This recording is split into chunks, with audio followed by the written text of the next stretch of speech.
106.5.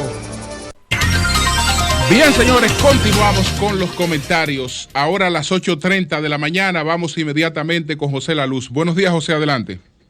Bueno, gracias, Julio. Buenos días a todos.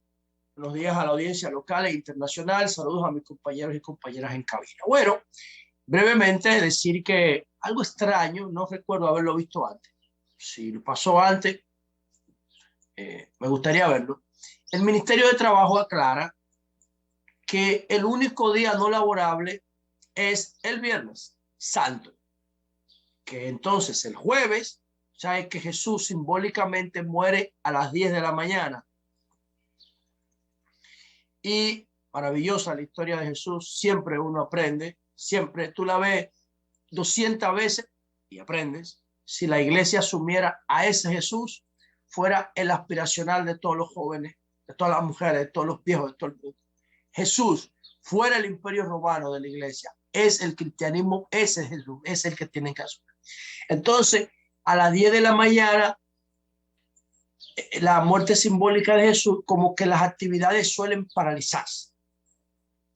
Y entonces viene el Viernes Santo, nadie trabaja por default, porque es feriado, y luego viene el Sábado Santo, que se muevan algunas estructuras comerciales, pero que la gente esté en bonche y en reflexión.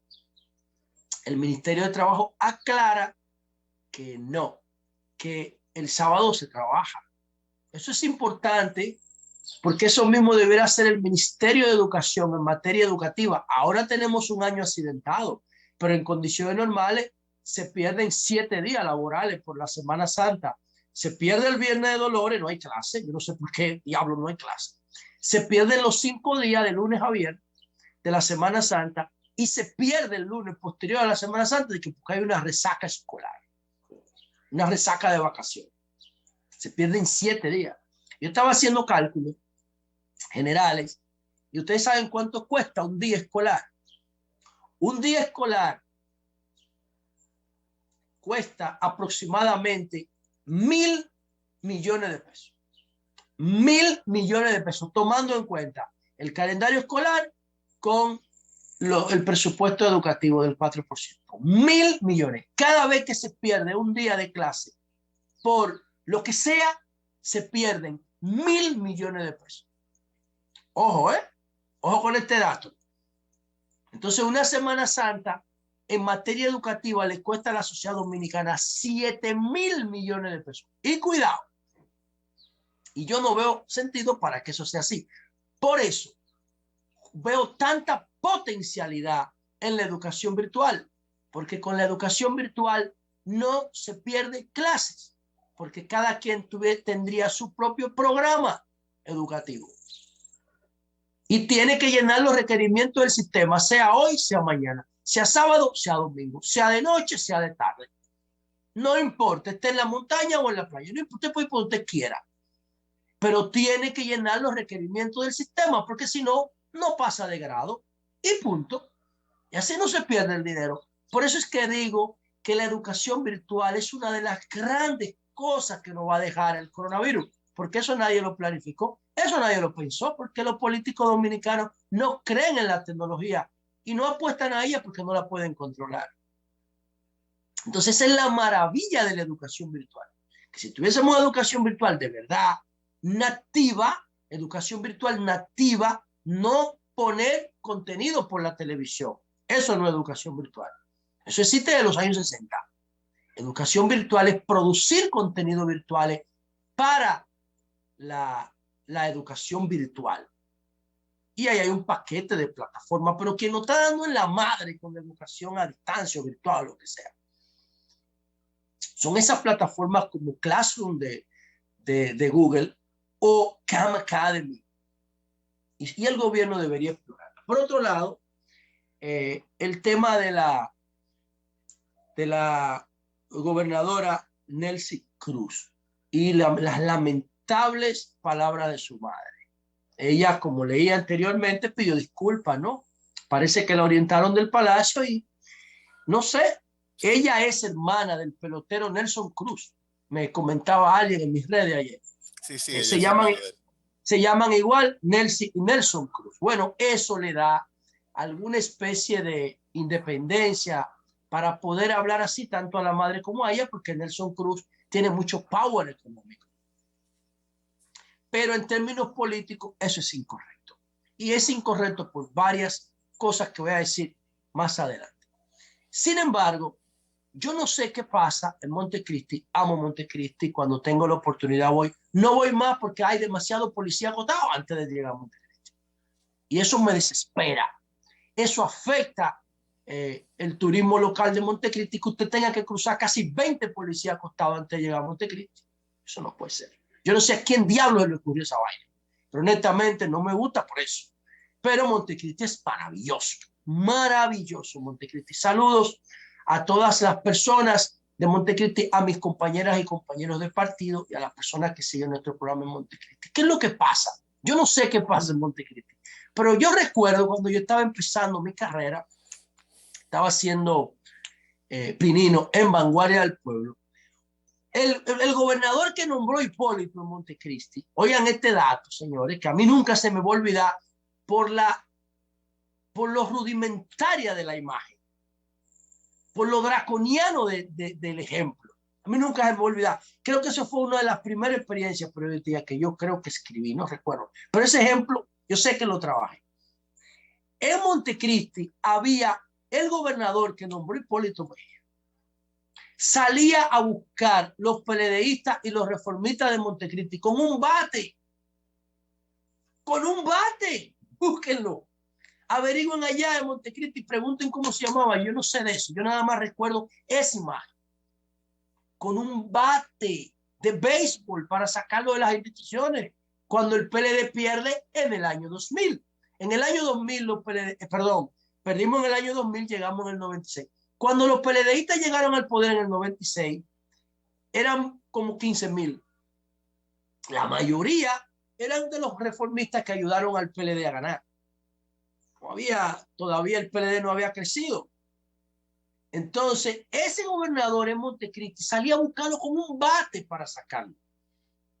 Yo no sé si estoy enteramente en lo correcto, pero alguien que tenga más experiencia que yo o más edad que yo de esa época, que recuerde eso, que por favor nos llame o nos escriba, nos dé nombre, todo eso. Porque yo nada más recuerdo esa partecita. Y todavía la internet no estaba estandarizada en República Dominicana. Había muchas limitaciones de conexión para uno buscar eso. Bueno, pero parece ser que en Montecristi hay algo. Ahora, ¿cuál es el problema de esta señora Nelson Cruz? Yo decía, no tiene formación política. Con todo respeto, soy un admirador de Nelson Cruz. En términos deportivos, es un duro. Y creo que todavía le quedan años en Grandes Ligas porque es un bateador impresionante. Entonces, ¿qué ocurre con ella? No tiene una base política. ¿Dónde estudió política? ¿Qué escuela de formación política ella obtuvo su bagaje político? ¿Dónde? ¿Su formación? ¿Dónde? No existe aquí nadie. No hay una escuela de formación política en el país. La UAS tenía una licenciatura en ciencia política. Yo no sé si la mantiene. Nosotros logramos que en la ley de régimen electoral y la ley de partidos se pusiera una parte, creo que un 15% de los fondos que reciben los partidos tienen que dedicarse a la formación. No, nadie estudia eso aquí. Es a lo loco.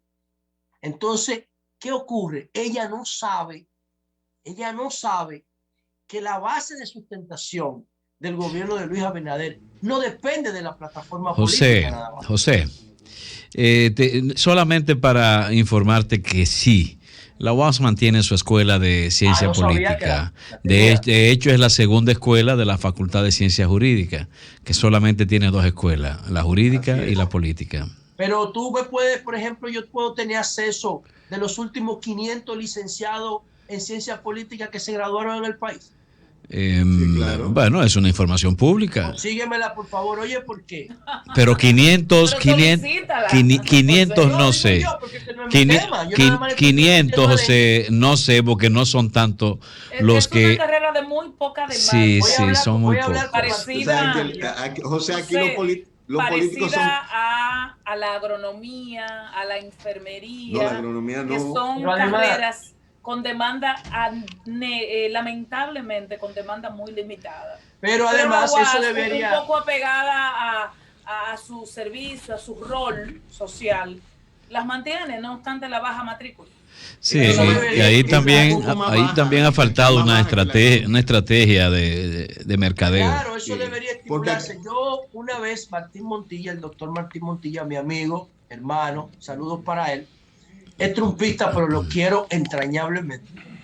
Me invitó a dar una charla, un conversatorio con estudiantes de posgrado, pero era un posgrado que estaban haciendo en la Facultad de Derecho de la UAS a propósito de la ciencia política, pero yo no sabía que la licenciatura como tal en ciencia política se mantenía.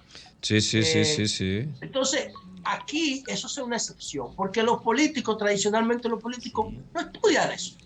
Yo no me formé en una escuela de educación política. El PLD, por naturaleza, era una escuela de formación política. Ahí fue que yo aprendí pensamiento crítico. Y mi respeto permanente histórico a Juan Bosch por haberme enseñado a pensar, a leer con sentido crítico. Porque en la escuela aquí lo que te ponen es bruto. En la escuela de aquí lo que te ponen es bruto. Bueno, me informan también que se mantiene en vivo, José, la maestría en ciencias políticas dentro de la facultad. Ahí fue que yo fui a hablarle a los estudiantes de posgrado, ahí que me llevó Martín Montilla, pero no sabía que la licenciatura se mantiene. Sí, se mantiene, Ahora, se mantiene. ¿Qué pasa? La base de sustentación del presidente Luis Abinader, y eso lo sabe Luis y lo sabe doña Milagros, no fue solamente la plataforma partidaria. Por eso esto es un error hasta infantil. No fue solamente. El presidente Abinader ganó las elecciones primero por la cohesión de su PRM, el aporte invaluable de Hipólito a que esa plataforma no se dividiera. Es correcto eso. Y la maduración de Luis, que ya había sido vicepresidente con Hipólito en el 2011, manteniendo el mismo discurso, la misma cohesión, las mismas propuestas. Eso y había sido candidato en el 16, José, también. Sí, había sido candidato, pero empezó su carrera full cuando Hipólito lo propuso en lugar de entregarle eso a Miguel Vargas. Que Hipólito hubiese ganado si le entrega a Miguel Vargas la vicepresidenta, yo no tengo duda de eso. Y decidió por Luis. Por eso yo digo que Hipólito es clave en la carrera de Luis y en el éxito de Luis. Porque Hipólito sacrificó de alguna manera en el 2011. Quizás no lo hizo pensando en Luis. Quizás fue un error de cálculo. Pero al final terminó Luis siendo el más beneficiario de que Miguel Vargas e Hipólito se dividieran. Fue Luis Danilo y Luis, los más beneficiados de esa división. De que Hipólito y Miguel Vargas se pelearan. Ahora, dicho esto, hay otros factores que determinaron el triunfo de Abinader. Otros factores externos, si tú le haces un FODA, te va a encontrar con el tollo del PLD, el tollazo frente a la Junta, asumiendo el apoyo a la Junta sin haber nada a lo loco. La Junta tiene razón y vamos a suspender elecciones y no se sabe lo que pasó y las máquinas se dañaron a lo loco. Todavía no se sabe quién tiró la bomba, ¿cómo se llama? La bomba esa de dispersión de gente. La lacrimógena. Lacrimógena, todavía no se sabe quién la tiró en el entorno de la Junta. Y luego vino después el pleito con Leonel, antes el pleito con Leonel, la división del partido y toda vaina. Y el PLD fue un gran factor para que el PRM ganara, pero el efecto boomerang de la pandemia, pero la clase media fue el factor determinante y Luis lo sabe. La clase media organizada en las redes sociales, haciendo presión de opinión pública y generando olas de opinión pública y también organizándose como hizo en la Marcha Verde. Organizándose. Y eso fue clave para el triunfo del PRM. Y esa ¿cómo se comporta la clase media? Yo lo he dicho, muchas veces lo he dicho. Y lo digo con la frase de la canción Señora de Joan Manuel Serrat. Cuando nace una flor, al olor de la flor se le olvida la flor. La clase media es el olor de la flor. No tiene compromiso fijo con nadie por naturaleza, porque es una clase muy voluble que se está moviendo permanentemente. No tiene compromiso partidario con nadie porque la movilidad económica de la clase media puede tener un principio político, pero cuando se consolida depende de la economía, no de la política. Eso le da libertad. Entonces esa clase media es el principal motor del gobierno del electoral de Luis, pero también es su principal contradictor si Luis se equivoca. Y eso lo sabe Abinader, eso lo sabe Milagro Tipos. Y entonces a esta muchacha lo que es orientarle, explicarle cómo funciona la cosa, sobre todo a su mamá, porque lo más grosero fue lo de su mamá, a doña Milagros, la cosa incalificable, ¿no? Entonces, ese es un problema fundamental que tiene la política dominicana. Es improvisada. No se forman en ningún sitio. No, yo no digo que tengan título, yo no creo en eso, pero sí en el estudio diario de lo que usted se va a dedicar. Usted va a dedicar a la política, tiene que estudiar política, no solamente arrear una bandera y vociferar consigna. No, tiene que estudiar. Eso es importante. Y yo creo que ahí es que está el error de la gobernadora, que como dije anteriormente, ya pidió disculpas, yo sabía que lo iba a hacer, y quizá le pidieron que lo hiciera. Y eso es todo. Por último, con relación al tema de Chomsky, que va a tener un live, creo que es un live, no sé si lo van a grabar, pero aquí veo la presentación de la invitación, perdón. Déjame hacer una, porque lo van a transmitir por varias páginas. Aquí está. Entonces, dice aquí, ¿por qué 3 causales son fundamentales para los derechos de las mujeres dominicanas? Con Noam Chomsky. Esta charla no dice si va a ser un en vivo o si va a ser grabada. Esta charla será transmitida a través de las siguientes cuentas. Fundación Juan Bosch. Saludos a Matías Bosch Carburo. Saludos para él desde la distancia. Fundación Juan Bosch. Acento TV. Campamento Las Causales van. Estas son las 3 plataformas que van a transmitir el mensaje de Chomsky o la conversación de Chomsky con los coordinadores de este contacto, de esta conversación, el 1 de abril a las 3 de la tarde, o sea, mañana, ¿verdad? Mañana miércoles a las 3 de la tarde. Fundación Juan Bosch, Campamento Las Causales van y Acento TV. Entonces, yo escuché a Julio esta mañana decir que Chomsky es un gran contrapeso contra Laje. Y es cierto, es verdad, es un gran contrapeso. Pero también hay que decir lo siguiente. Cuando Chomsky hable mañana, si se refiere solamente a las 3 causales, va a decir lo mismo que dice todo el que ha estudiado el tema. ¿Qué más va a decir? Va a inventar el agua tibia, ya está inventada.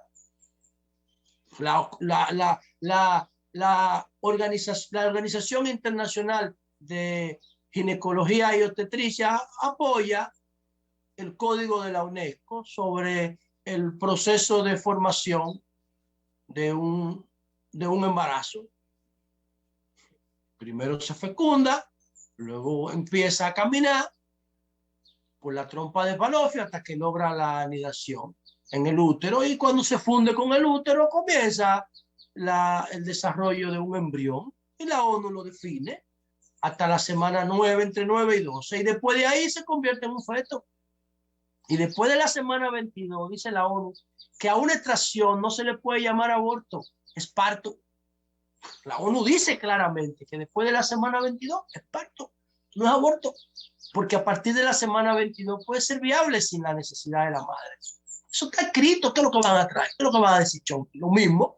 Eso es lo que la ciencia dice, porque el artículo 37 de la Constitución no tiene una base científica, fue colocado ahí por la presión de la iglesia y el miedo de los políticos chatarra de este país. El miedo de los políticos chatarra impulsado por el miedo de la iglesia, porque al final la razón que mueve a los conservadores a ultranza es el miedo al perder el status quo, el miedo a la igualdad, el miedo a respetar a los demás. porque ellos tienen privilegios ancestrales en el entorno. Eso es todo, eso está sobreestudiado. Chomsky no va a decir nada más que eso. Tiene que llegar a las mismas conclusiones porque el tipo tiene un método científico y un duro premio Nobel y todo lo que ustedes quieran. Ahora, si se analizan los otros componentes de este debate, que es la violencia de género, entonces ahí Chomsky no le puede dar la totalidad de la razón a la mujer. Y quizá ese sea uno de los problemas por lo que la mujer, el movimiento verde de las mujeres, quizá no asuma todo lo que yo digo. Porque yo tuve un problema el año antepasado cuando planteé aquí en este programa, tuve un problema con todas las mujeres dominicanas o la mayoría de ellas cuando planteé que para resolver el problema de violencia contra la mujer hay un factor económico. José Lalú, Liderazgo Responsable, ha identificado, y esa era una de las cosas que yo quería establecer en el debate, que hay 3 causas primarias por las cuales el hombre domina a la mujer. Una biológica, que se llama dimorfismo, la economía que surge del dimorfismo favorece al hombre. La economía que surge del dimorfismo biológico, impulsado después por el bipedismo homínido de hace 3 millones de años. Esa economía favorece al hombre porque es una economía que se da sobre la base de la fuerza y de la violencia. Y el cerebro de la mujer no está diseñado para eso. Ni el cuerpo tampoco. Está diseñado para la inteligencia y el cuidado. El del hombre está diseñado para la fuerza y para la violencia. Y la economía que surge inmediatamente del bipedismo y del dimorfismo es configurada en función de la fuerza y de la violencia, porque todavía el conocimiento humano no se había organizado en torno a la inteligencia. La inteligencia es un proceso resultante de la evolución del ser humano. Entonces, ¿qué ocurre? Que el otro factor, además de la fuerza, del dimorfismo y de la economía dimorfística resultante del dimorfismo, es la iglesia, es la religión. Entonces la ONU a partir de 1945 empieza ese empoderamiento de la mujer, pero no resuelve lo cultural, resuelve lo legal. ¿Y qué es lo cultural?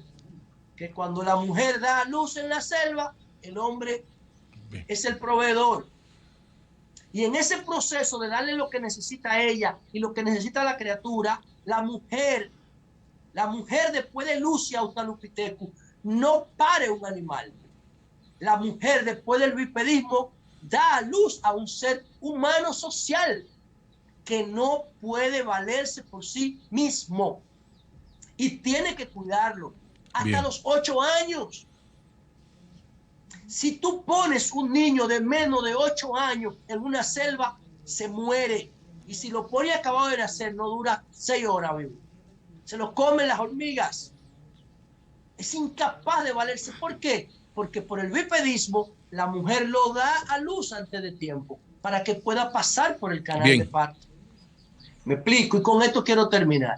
Entonces la ONU resolvió el tema jurídico y está apostando a resolver el tema del aborto a través de promoción de esta legislativa. Ya el aborto es una excepción en Centroamérica, precisamente donde menos invierte en investigación. El aborto se prohíbe absolutamente donde no se invierte un peso en investigación. Nicaragua, Honduras, El Salvador y República Dominicana. Ninguno de los 4 invierte nada en investigación. No tienen autoridad para hablar de conocimiento, no invierten nada. Los países que invierten en investigación, todos ya resolvieron el tema del aborto en el siglo pasado. Entonces, ¿qué es lo que pasa con el tema de la mujer? Y yo quisiera que Chomsky se refiera a eso, al tema de la violencia de género. Bien. ¿Y qué va a encontrar Chomsky? Que la mujer, si quiere un plano de igualdad real, va a tener que resolver, dame 30 segundos, Julio, va a tener que resolver el tema de las cuentas, el financiamiento de su libertad. Y termino con el caso de Halle Berry, la actriz súper famosa que me encanta, una de las mujeres que más admiro. Ella se casó con un modelo canadiense. Oigan, un modelo canadiense. Ella se casó. hace 15 años y tuvo una hija con él, apellido Audrey. Y ella entonces se divorció de él y ahora está con otro tipo, con un francés. ¿Qué pasa? Que ella le tiene que pagar una pensión al tipo Audrey. Creo que son $17,000 al mes. Ella le tiene que pagar una pensión. Porque Halle Berry, en este caso, por ser la actriz y el otro tipo por ser modelo, ella juega el rol del macho, de proveedora. Entonces ella le tiene que pagar $17,000 todos los meses. Es lo mismo. Lo único que aquí los roles cambiaron del género. Aquí la hembra está jugando el rol del macho, está proveyendo. Y entonces es lo mismo. Bien. Entonces Halle Berry se está quejando porque dice que es demasiado dinero para mantener ese tigre y que las leyes tienen que cambiar. El problema es que si las leyes cambian en Estados Unidos y aquí, salvan a Halle Berry, pero penalizan a la mayoría de las mujeres que son las que se benefician de las pensiones. Y ese es el tema fundamental, el tema económico. Cambio y fuera.